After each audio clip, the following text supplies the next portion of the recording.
Two people live in identical 650 square foot apartments. Same layout, same budget, same city. One feels cramped, cluttered, stressful. You're constantly moving things just to function. The other feels open, calm, almost luxurious. Here's the uncomfortable truth. Most apartments don't feel small because of square footage. They feel small because they're badly designed. In the next minutes, I'm going to show you 5 architectural principles that can reclaim up to 150 square feet of usable space without knocking down walls, without buying new furniture, and in some cases, without spending a single dollar. And the last principle will completely change how you think about space for the rest of your life. This isn't minimalism. This isn't luxury furniture. These are the same spatial strategies used by architects in Manhattan, Tokyo, and London, where every square foot costs thousands of dollars and every inch has to work. By the end of this video, you'll be able to look at your own apartment and immediately see where space is being wasted, and more importantly, how to fix it. Let's start with the mistake almost everyone makes. Most people think maximizing space means stacking things higher, taller shelves, bins to the ceiling, floating shelves everywhere, but the apartment still feels cramped. And the reason is simple: they're using vertical space only for storage, not for function. What professionals do instead is called vertical zoning. They divide wall height into functional layers, not just places to put things. Here's the rule: divide your wall into 3 zones. The lower third from the floor to about 30 inches is active storage. Things you touch every day: shoes, bags, work gear. The middle third from 30 to about 65 inches is the living zone. This is where desks sit, where seating happens, where your eyes naturally rest.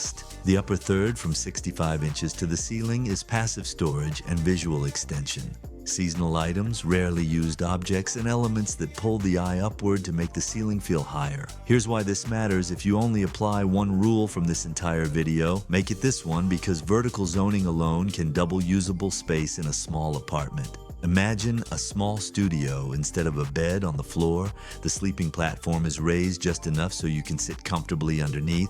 Below it, you place a full work zone, a desk, lighting, clothes storage. The footprint stays the same, but now one area does 2 jobs. You've gained over 100 square feet of usable space without expanding the apartment at all. And here's the key. It doesn't feel like a compromise, it feels like an upgrade, because the space is now intentional, designed, engineered, design height, based on what you need underneath, not how high you want the bed. Most people build lofts too tall. What you really need is function below. The second principle is furniture depth compression, and this one shocks people because almost all furniture is too deep for apartments. Retail furniture dimensions are designed for houses, not small apartments. Sofas around 36 inches deep, tables 40 inches wide, dressers 18 inches deep. If you're living in 600 square feet, those dimensions are working against you. Architects start from circulation, not furniture. The rule is simple and non-negotiable. Every main walkway needs at least 30 inches of clear space, ideally 36. Everything else adapts to that. If your living room is 11 feet wide and you need 3 feet to walk comfortably, your sofa and table combined cannot exceed 8 feet. That means shallower furniture, not less furniture, just better proportions. Here's a real example: a living room that felt suffocating because the sofa and table took up nearly 5 feet of depth, leaving barely 2 feet to walk. Nothing changed except proportions: a shallower sofa, a slimmer table. Suddenly the walkway expanded to over 3.5 feet, and the room instantly felt larger. Here's the important part: you don't lose comfort. Comfort comes from cushion density, seat height, back support. Depth is mostly psychological. Apply this everywhere: dining tables, desks, consoles. In small apartments, furniture should be about 75 to 85% of standard depth. You won't feel the difference when sitting, but you'll feel it every time you move through the space. This alone can make a room feel larger within a single day.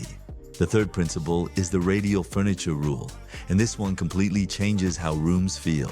Most people push furniture against the walls, thinking it creates open space. But what it actually creates are dead zones, areas that serve no purpose and never get used. Architects design around activity centers, not walls. Identify the primary function of the room, usually the sofa, the bed, or the table. Then arrange secondary elements around it in a radius of about 14 to 20 inches. This creates a complete zone. something psychologists call a spatial node, a place that feels intentional and finished. Here's what happens when you do this. The room gains definition. Your brain understands where activities happen instead of reading the space as empty and scattered. Floating a sofa slightly off the wall and adding a slim console behind it instantly creates a new surface, a place for light, storage, charging, something that didn't exist before. Ask yourself this: when you're seated, can you reach a surface without standing up? If not, your layout isn't working. This single change often increases perceived usability by around 40%, not because the room is bigger, but because it finally makes sense. The fourth principle is dual function thresholds, and this is one of the most overlooked ideas in apartment design.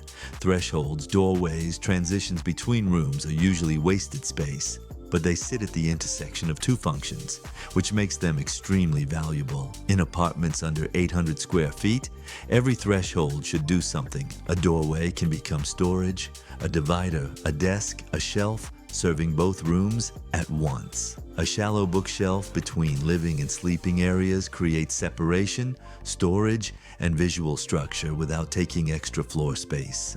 A small peninsula between kitchen and living room becomes prep space on one side and dining or workspace on the other. If you're renting, freestanding shelving works just as well. Even something inexpensive can completely redefine how the apartment feels. You're not adding space, you're activating space that already exists. The fifth principle is Sightline hierarchy, and this one is incredibly powerful.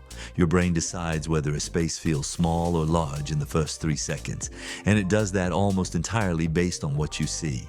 The longest uninterrupted sightline in a room should always end in the lightest visual element: a window, a mirror, a light wall, open shelving. Heavy elements, dark furniture, closed cabinets, dense objects should never sit at the end of a sightline. They should be perpendicular to it. When a long view ends in darkness, the space feels like a tunnel. When it ends in light or reflection, it feels open. A simple mirror placed to reflect a window can completely change how an apartment feels without moving a single wall. Here's a simple test. Stand at your entrance and take a photo of what you see straight ahead. If more than half of that image feels dark or dense, your sightline is working against you. Redirect the eye toward light and openness. This is one of the highest impact changes you can make, and often it costs nothing. Now here's the principle most designers won't tell you. Space isn't something you have, it's something you design. A small apartment isn't small because of its size, it's small because of poor spatial logic. There are 400 square foot apartments around the world that feel better than 900 square foot homes because they're designed as systems, not collections of objects. Most people try to solve space problems by adding things: more storage, more furniture, more solutions. But every object you add reduces flexibility. The real solution is architectural, making every square foot do 2 or 3 jobs at once. Once you understand that, everything changes. You stop chasing more space and start designing better space. Before you move anything, ask yourself 5 questions. What does my longest sightline end in? Am I using the upper third of my walls? Do I have at least 30 inches to walk everywhere? Does every threshold do something? Can I reach a surface from every seat? These questions cost nothing, but they reveal everything. True spatial luxury isn't having more, it's needing less volume to achieve the same function. When you stop seeing your apartment as a fixed container and start seeing it as a design system, you're no longer trapped by square footage. You're empowered by spatial intelligence, and that's a skill you'll use for the rest of your life.